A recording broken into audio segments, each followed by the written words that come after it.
Good evening, Your Highness. Welcome back to AJC and welcome to the 2021 AJC Global Forum. It's so good to be with you again. Well, it would have been better if I was there in person, but technology is great. So thank you for giving me this opportunity. Let's jump right into a round of questioning that I've prepared, Your Highness.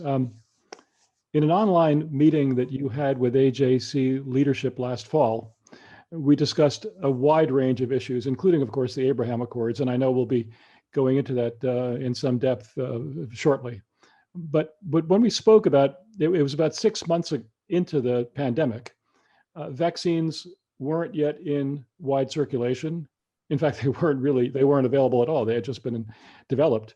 The United Arab Emirates was taking steps not only to protect your own population, but also to help others who were in need.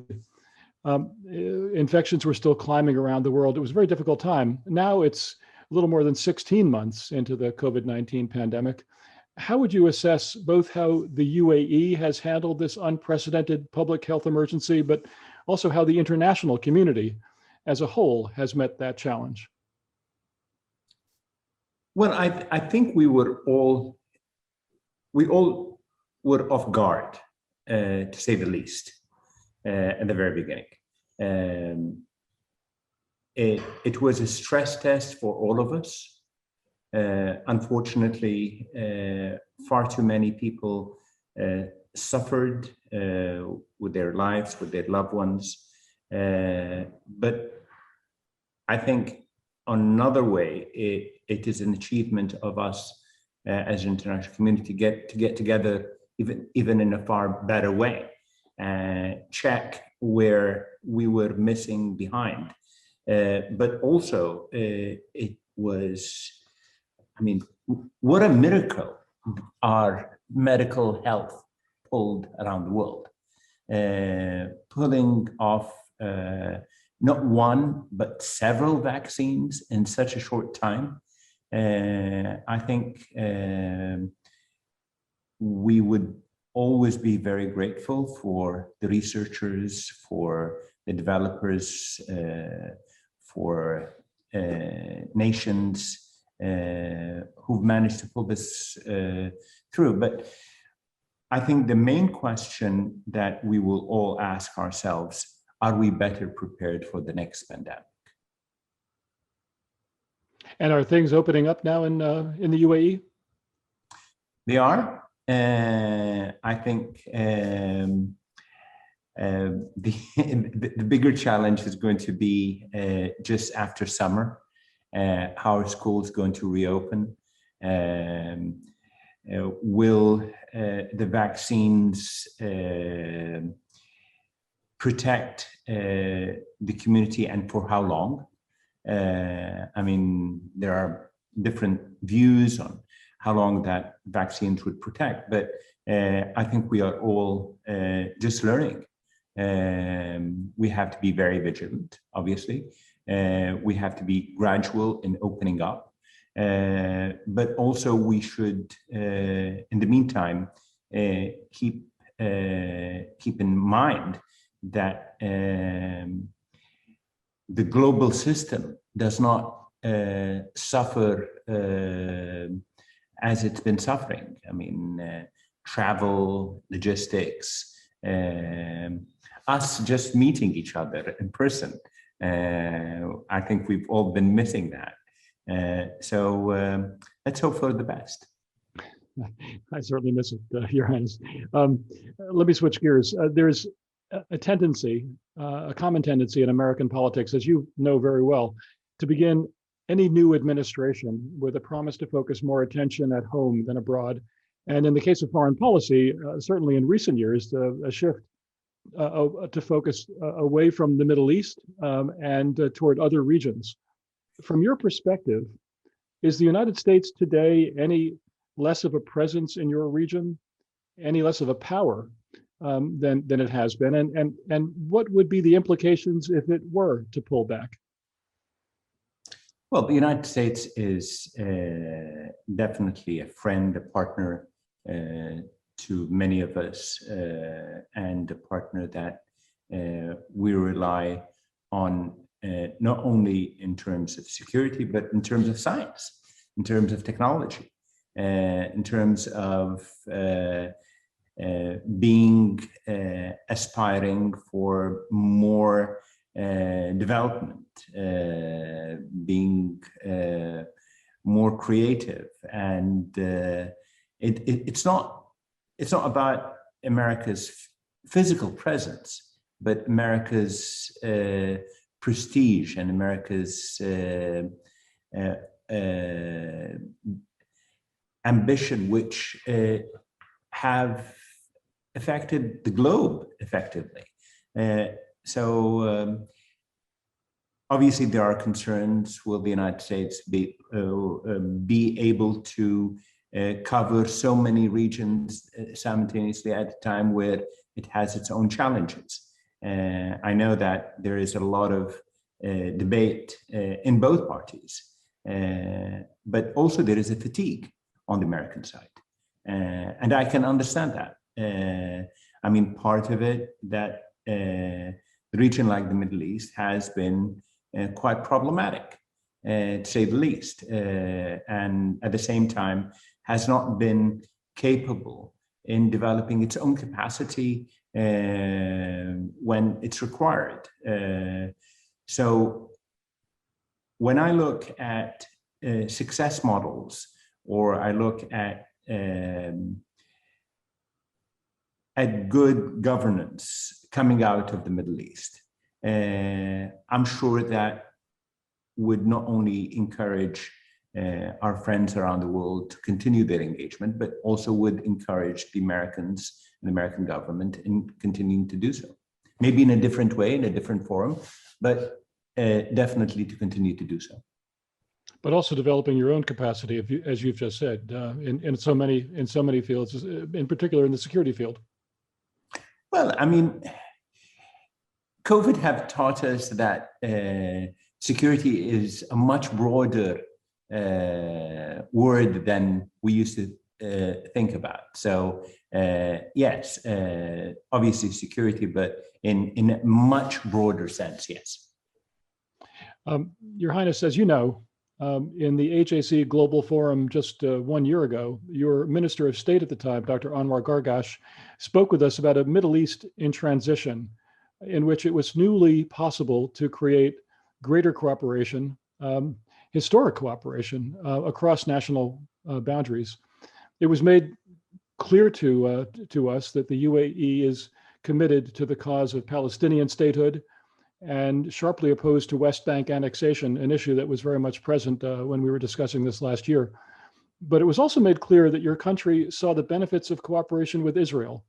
And as you've discussed with AJC on numerous occasions over the years, of course, just 2 months after dropping those hints in the AJC Global Forum, came the announcement of the Abraham Accords, the historic normalization agreement between the UAE and Israel. And that was the first recognition by Israel of an Arab state in more than a quarter century. How and why did the UAE take that historic step? How critical was the role of the United States, and how satisfied are you with the results? Well, obviously, the why is a very important element, and the why takes me back to COVID. The recognition of science will play a much bigger role in our thinking moving forward. And it's only possible when you have successful technological countries like the UAE and Israel in the region can come together. I think such a partnership is due, but COVID has made us moving in that direction much faster. Now, it would have been impossible if Israel did not make a similar understanding in what we were worried about, which was a policy that Israel had towards annexation. And that was a very problematic step, not only for the UAE, but for many friends that Israel had for the last 60 or 70 years. I think that Israel made the right decision. It would not have been possible without the United States. And that's been the case with the United States when the United States led peace between Egypt and Israel, when it led peace between Israel and Jordan. And now it has managed to do it again. So I think we should all be very grateful for the United States' role. Now, the key question is, can we continue to rely on the United States in making this even a more successful journey? There is definitely bipartisan support in the United States when it comes to the relationship between the UAE and Israel. I think the question is, how can we make it even a bigger success? When you look at tens of thousands of Israelis who've managed to come and visit the UAE only in very few short months, I think that's a great indication that this is going to be a people-to-people relationship, a people-to-people peace. So let's keep on encouraging the people between our two nations, because that's the only way where we can show both Israelis and Palestinians, by the way, that this is a way forward. This is a way forward where we can all live, not only in peace, but where we can thrive. And I want to drill down a little bit more on that, but not without mentioning how struck I and my AJC colleagues were the last time we were physically with you in your ministry just a year and a half ago. And we posed to you the question of, what would it take for the UAE to have some kind of small agreement with Israel? It wasn't even peace. And you stopped me in my tracks and you said, we don't want to settle for that. We are looking forward to the possibility of having full peace with Israel. And yet from that day until that historic day in August of 2020, you kept going and you did move to that really historic step. So that will always stick in the minds of those who were present in your office in December of 2019, how you were prepared at that point, and you had been prepared to move in that direction when the time was ripe. But I want to get back to the question of Israeli-Palestinian issues and the role of Abraham Accords countries. The recent explosion of tension and violence in Gaza and Jerusalem, as well as in other Israeli cities, was closely watched in the UAE and throughout the Arab world. And your government spoke out forcefully for the protection of holy sites and for an end to the suffering of innocents caught in the crossfire. There were Emirati voices as well, raised against Hamas for firing barrages of rockets into Israel, consistent with your government's firm opposition to extremism and terrorism. So as we recover from this difficult period, and as we search for a way back to the path of peace, is there a particular role that you believe that the UAE and other Abraham Accords countries can play in your contacts with both sides? Jason, we've been in touch with the Israeli government throughout this period. And we were very delighted to see that Egypt's efforts in getting a ceasefire was accepted. We hope that this is sustained. But more importantly, how can we move from an occurrence of violence in this region between Israelis and Palestinians. And that will require not only leadership, but it will require that parties understand what's the value of it. And I think that's been missing. And I mean, I really hope that the Abrahamic Accords can excite people of the region, that this goes beyond peace, but it goes to a point where we are partners in seeing a better future for our kids. Now, our friend Secretary Blinken has been very active, and I'm thrilled that the United States still values engaging between Israel and the Palestinians. But as we all know, it will require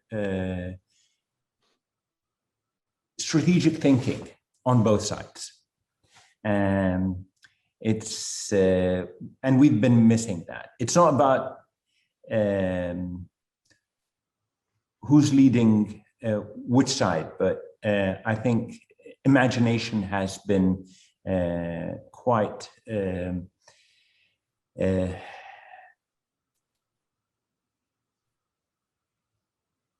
have been missing in the region,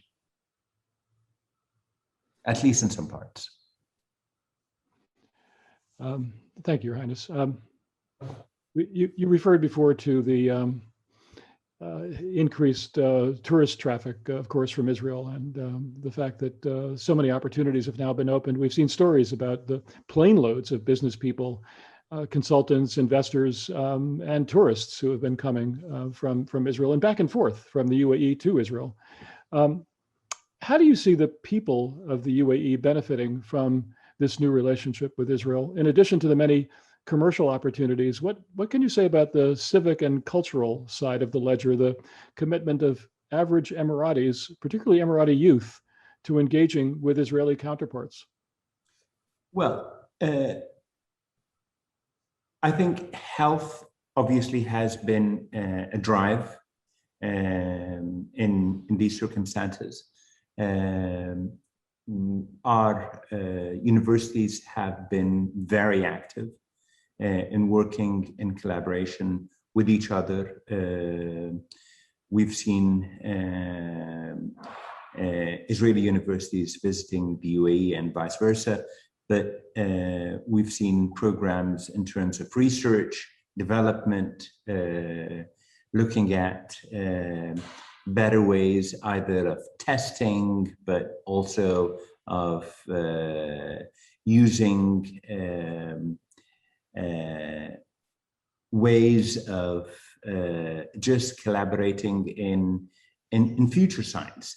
So one of the areas which I'm very excited about is water, and I won't mention commercial entities, but there is this development that's ongoing between us and Israel on making water of thin air. And people who know the climate in the region, it could get quite humid, but it's quite interesting that even in not very humid climates, you could still make a great amount of water for a price tag which is quite manageable. So that's a very interesting development where we are developing with each other, but not only developing with each other, but where we can look at third partners or party markets where such devices could be sold to. Now, these are just examples of of things we could do together. There are far more we would like to do. I mean, we are all very concerned about climate change. It has not only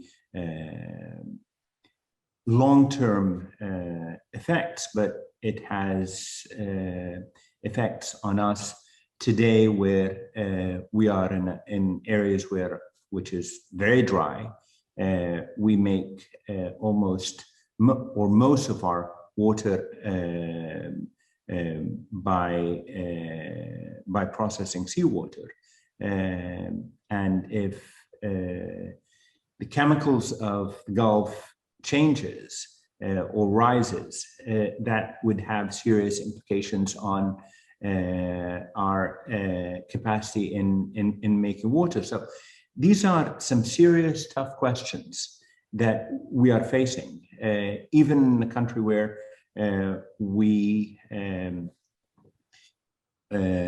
will still rely for a very long time on selling oil and gas. But the question is, how can we sell it in a far suitable manner? How we can sell it in a greener manner? And here, smart people both in the UAE and Israel have been also working together. So yes, now are they quick wins? In startups, I know there are a lot of people who are talking with each other. They're very excited in dealing with a startup nation like Israel. But then you have a nation like the UAE, which has such a great network throughout the world, especially in East Africa, in South Asia, which could create a fantastic hub for Israeli investments or products. So I think there is a lot we can celebrate together, but it just requires us to appreciate what we've done in such a short time. No, the synergies are so obvious and are being realized. The UAE as a huge global transportation hub and an energy hub, and Israel as a technology hub as well, and the UAE as a technology hub. It's really quite remarkable. You mentioned water, you mentioned energy. There's also renewable energy, of course, which the UAE has also taken a very significant series of steps on, going back many years, preparing for the eventual day when you would have less hydrocarbon potential. So cooperation with Israel in energy as well is just yet another sector in which there's obviously such opportunity. I want to turn to it in a different direction, if I may, Your Highness. The Jewish community of the UAE, the largest on the Arabian Peninsula, has been an increasingly visible presence over the last 2.5 years, a symbol of your country's commitment to inclusiveness, to the pride that it rightly takes in being home to so many ethnicities and nationalities and faiths. The official volume Celebrating Tolerance, which was published in 2019 and has chapters highlighting 10 of those communities, including the Jewish community, quotes the Vice President and Prime Minister of the UAE, His Highness Sheikh Mohammed bin Rashid Al Maktoum, as saying that a bright future for the Middle East depends, quote, on ideological openness, diversity, and acceptance of other viewpoints, whether intellectual, cultural, or religious. In a region that is known, has known so much animosity among various faiths and ethnicities and so much bloodletting still to this day, how can you in the UAE uphold those values?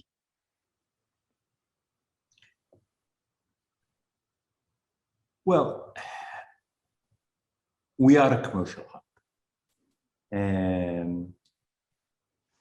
And if we want to continue being a successful commercial hub, we have to be a place of diversity, of openness, of trade. I mean, the region has been advocating that we have to rely less on oil and gas. So just before COVID, the UAE GDP on tourism depended on by 10% of its GDP on tourism. So and if I'm talking about number of tourists, we're talking about 23 million tourists in a country which just 25 years ago had probably 0 tourists. And that's significant in the second largest economy in the Arab world. And so it's not only about us wanting to be tolerant in all practical sense. We have to be tolerant to thrive. We have to be tolerant to be a better and a more successful country in a challenging neighborhood. I mean, this is not the most peaceful neighborhood you'd like to be in. So just managing to get an economy thriving, a very diverse country, 200 nationalities, every single faith you could think of is present and publicly practiced in the UAE. I think if we decided any other way, we would not be faithful to our people and for our success. Thank you, Your Highness. Further, on the question that I posed earlier about the continued U.S. commitment to the Middle East, I want to focus on the longstanding US-UAE strategic partnership, our country's close cooperation on Gulf security and counterterrorism, and the shared assessment by Abu Dhabi and Washington of the major threats to peace and stability in your region. Specifically, in the case of Iranian aggression and the most effective means to address it, do our two governments see eye to eye? Jason, I think the question that we don't ask ourselves enough is how much are we doing in terms of addressing extremism throughout the world? And that's been a huge challenge. I mean, I know you and I and your partners have talked about this several times previously, and that's not been a very effective effort by the international community. We are our threshold in challenging extremism and radical ideas has not been appropriate. And it's not about having different views on different matters, but incitement cannot be accepted. Hate cannot be accepted.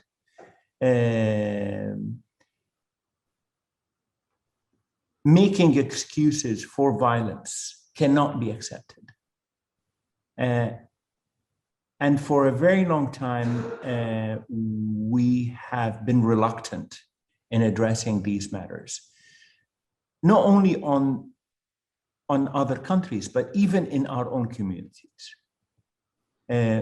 We see that even in places like Europe and the United States today. And it's worrying.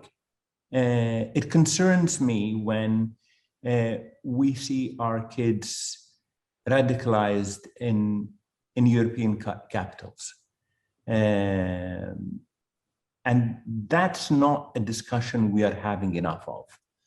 I don't think that the future of threat is going to be from other nations. I think countries understand the risks of doing the wrong things.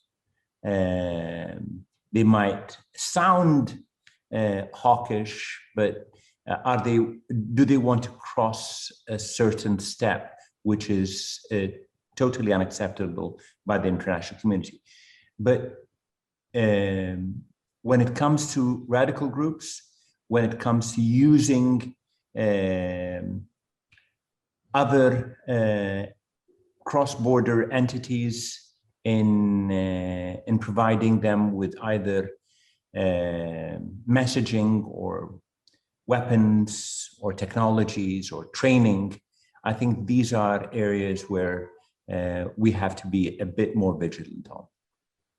And when you refer to cross-border entities, are we talking about just non-state actors or also state actors themselves present in your region?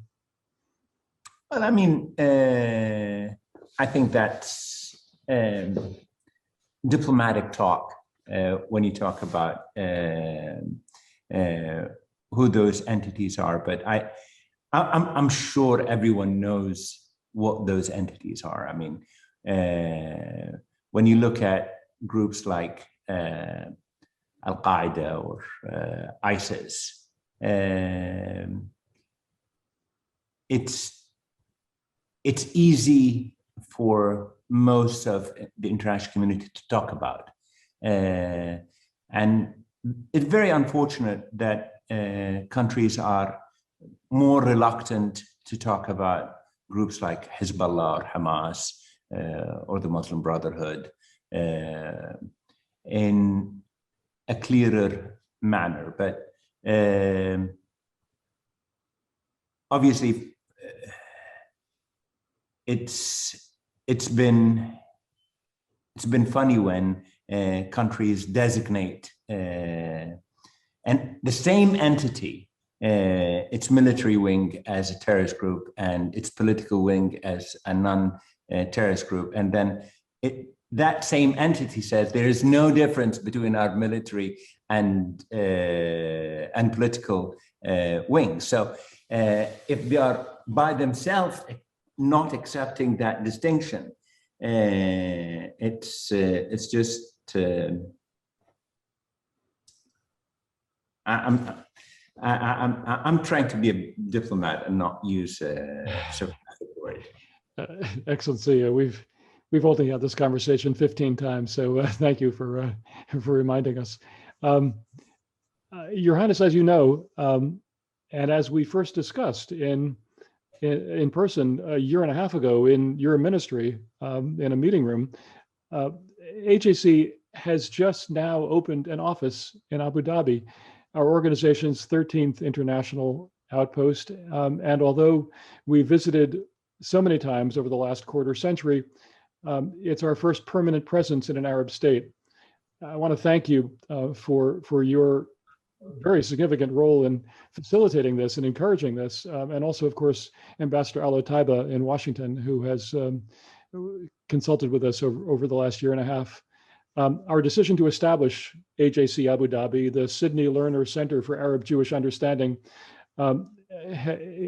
reflects our appreciation of the spirit of openness and pluralism that we've always seen in the UAE, as well as its bold dynamism. We look forward in the years ahead to engaging more of Emirati society and to sharing our experiences in the UAE with our constituencies in the United States and around the world. And of course, we look forward to visiting during the Dubai Expo that will be opening this October. And we'll have pavilions from 192 countries, including the United States and including Israel. Your Highness, what is your expectation of the role of AJC Abu Dhabi and the future of our engagement with your country, and what advice can you offer us? Well, advice, I don't know. I'm not. I won't be the best person to give you advice on that, but I can say that we are thrilled to have you. I hope that your team here in the UAE will feel at home. We will do everything possible to make your presence here worthwhile. With Expo happening in the UAE, I think it's important to underline that this is the first time for a Muslim country to host such an event. And I think that's a huge recognition by the international community for what the UAE has managed to achieve in less than 50 years. What we would need to do together is to keep on emphasizing that this is the region of opportunities and hope. We have our failures, no doubt, but in such a short time, countries in this region, many countries in this region, has been evolving in a positive way. Now, I think we are all challenged by, are we going to turn this opportunity to a further success to all of us? Or are we going to miss it in the years ahead? Are our next generations going to look at us and think of their parents who've been either a positive or a negative role through their lives? And it's not going to happen unless we keep on emphasizing on doing more. It's been a rough year, no doubt, with COVID, but we've definitely got far closer with each other as human beings. We understand how vulnerable we can be. And I think hopefully we've appreciated life in a better sense. Your presence in the UAE is part of our journey, but is part of changing mindsets. So let's keep on working closely, understanding each other better, and trying to look forward rather than looking backwards. There are so many regrets throughout history. And if we keep on just opening wounds, that's not going to solve the future of our kids. Future of our kids is only going to be solved if we are more ambitious, we value science, and we value partnership. Your Highness, I think looking forward has been the story of the UAE for the last half century. So thank you for that. Thank you for this really inspiring conversation with AJC. I and my AJC colleagues very much look forward to our next conversation with you, perhaps in New York, perhaps in Washington, very definitely in Abu Dhabi, in your offices, and in AJC Abu Dhabi as well. Thank you again for giving us this time and being such an important presence and inspiration in the AJC Global Forum. Thank you. Well, I hope you'll come and visit Seoul during Expo as well. We will definitely be there for Expo. We will not miss that, Your Highness. Thank you very much. God bless you. Take care.